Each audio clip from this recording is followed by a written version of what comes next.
Hello everyone, this is Adrian and welcome to our show. The internet has become a very important part of our lives. We all enjoy the convenience of accessibility of information at our fingertips. However, there is also a price to pay. People are also worried about security and privacy at the same time. Nowadays, people are also worried about who has access to their information. What if they use their information for other commercial or political reasons? We do not sell data to advertisers. Well, we don't sell data to clearly rent it. We go to great lengths to protect their privacy, and we give them transparency, choice, and control. If our customer was our product, we could make a ton of money. We've elected not to do that. The United States is believed to possess one of the largest internet surveillance networks. People often speculate that the United States uses this information to manipulate people's thoughts, behavior, as well as election results. Recently, there are two events that made headlines. In order to facilitate better information exchange between the US and the EU, in the year 2000, the Safe Harbor Privacy Principles was implemented in order to protect internet security. However, it was later replaced by the US-EU Privacy Shield framework in 2016. Its effectiveness is still questionable, which is why in the year 2020 it was abolished.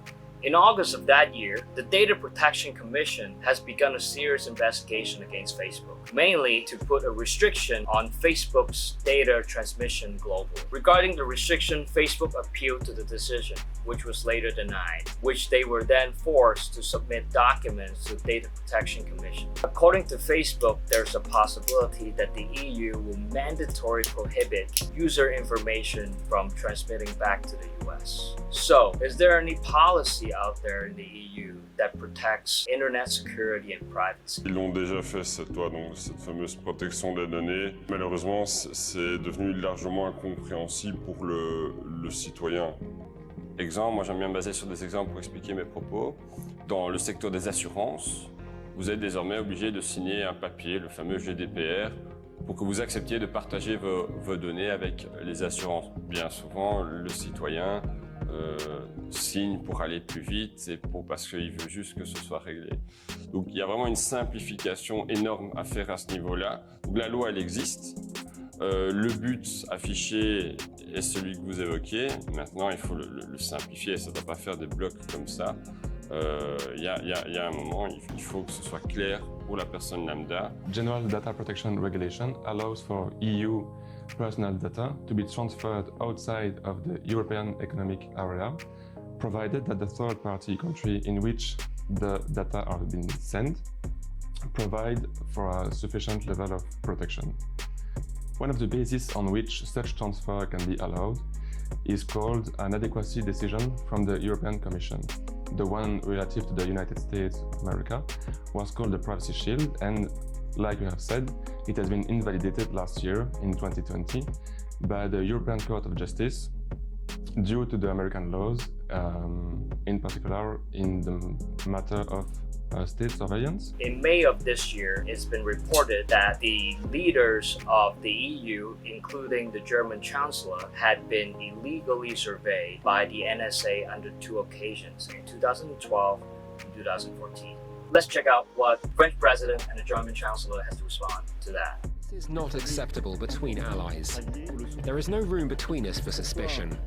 That's why we're waiting for complete clarity. We've asked our Danish and American partners to issue all the information on these revelations and on past events, and we are waiting for those answers. I completely agree with what Emmanuel Macron just said. This is a matter we have already discussed with the NSA, and we haven't changed our position concerning our previous discussions. People around the world seem to have different ideas, the extent of influence of the US on the internet. Challenge that we have today between the EU and the US in the digital space has to do with data protection. But I mean, saying that the United States is trying today to influence the outcome of election in the European Union, for example, or to try to influence EU politics, it's a very broad question, might be a little bit far-fetched. However, we have seen recently that private company can be capable of fetching data from big digital companies to try to understand and analyze voter behaviors and ultimately influence the outcome of an election. So that was the case with the Cambridge Analytica scandal. And Cambridge Analytica was a company that used Facebook as a way to gather data from Facebook users, try to understand their voting behavior, and allegedly created models that influenced the outcome of the American election back in 2016 and also the Brexit vote later on. Le vol des données, c'est évidemment inacceptable. Mais il y a deux sortes de données. Il y a les données par de grandes sociétés que l'on connaît, Google, Facebook, Twitter, et ces données sont volées dans un but commercial. Mais beaucoup plus dangereux et beaucoup plus insidieux, c'est le vol d'État, c'est-à-dire le vol fait par le gouvernement ou par des agences dépendant du gouvernement américain. Et là, ça met en danger évidemment nos sociétés, les firmes, les associations, les partis politiques, parce que c'est vraiment la position de l'Amérique, elle est vraiment non pas comme amie, mais comme un véritable suzerain.